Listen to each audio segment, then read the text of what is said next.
दशकम् 86 भारतयुद्धम् साल्वो वैश्वे विभागे यदुबलविधितच्चन्द्रचूडाद्विभानम् विन्दन् सौभं समायि त्वयि वदति गुरुं तत्पुरीम् अभ्यभाक्षेते प्रत्युम्नस्तं निरुन्दन् निखिलयदुबडे नग्रहेदुग्रवीर्यं तस्यामात्यं दुमन्दं वदनि च समरः सप्तविंशत्यहन्तः तावत्त्वं रामशाली त्वरितमुपगतः गण्डितप्रायसैन्यं सौभेशं तं न्यरुन्दासदखिलगदयां शार्ङ्गमभ्रंशयत्ते मायादादम्बहिंसीत् अभितवपुरदत्तत्वयाभिं क्षणार्धं न ज्ञायित्याहुरेगे तदिदमवमतं व्यासयेव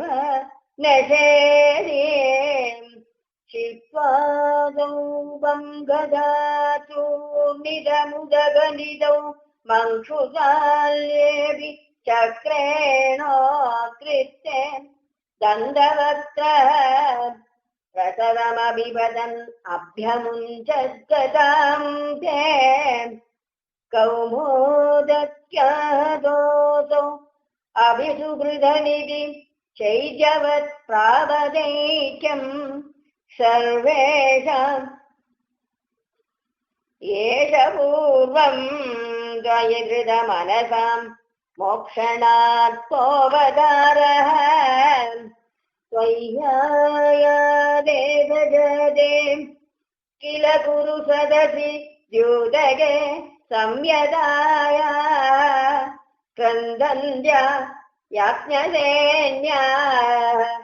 सकरुणमकृता चेलमालामनन्दाम् अन्धान्दप्राप्तसर्वांशद मुनिजगिद द्रौपदी चिन्तितोद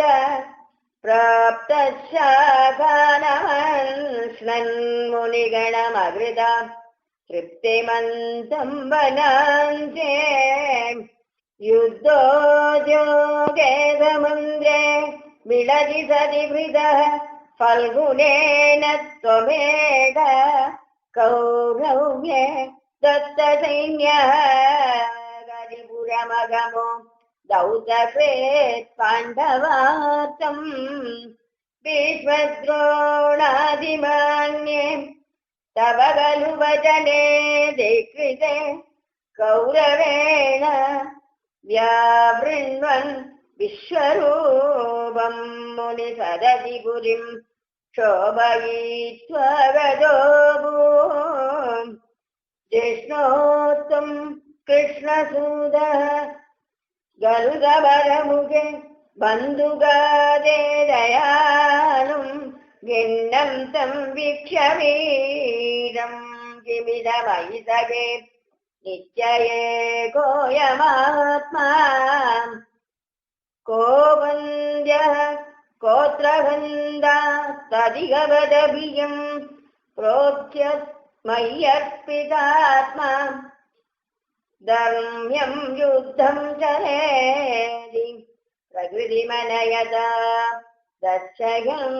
विश्वरूपम् भक्तोत्तं जय भीष्मे तपधरणी भरच्छेव कृत्यैकसाक्ते नित्यं नित्यं विविन्द्यच्युतसमधिकं प्राप्तसाधेत पार्थे निःशस्त्रत्वप्रतिज्ञां विजहदरिवरं धारयन् क्रोधशालीवादावन् प्राञ्जलिं दं नदशिरसमदो भीक्षमोदादपादायुधे द्रोणस्य हस्ति स्थिररणभगदत्तेरिदं वैष्णवात्रम् वक्षस्या दत्तचक्र सहिधर विमः प्रार्थयत् सिन्धुराजं नागते कर्णमुक्ते सिद्धिमवनमयं केवलं कृतमौलिम् तत्राविभातं किमिव न हि भवान् पाण्डवानामकाशिते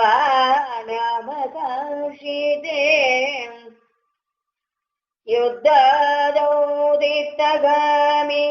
सगलु फलधरो नैमिषक्षेत्रमेच्छन्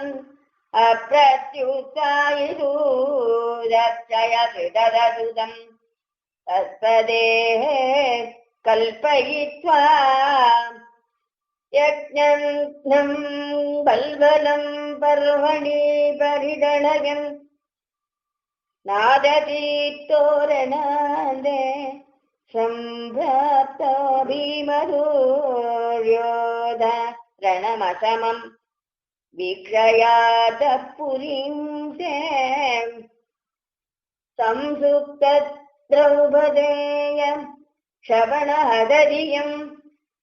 द्रौणिमेत्य त्वदुक्त्या संभुक्तं भ्राममास्त्रं समहृद विजयो मौलिरत्नं चक्रे उच्छित्यै पाण्डवानां पुनरविचविशत्युत्तर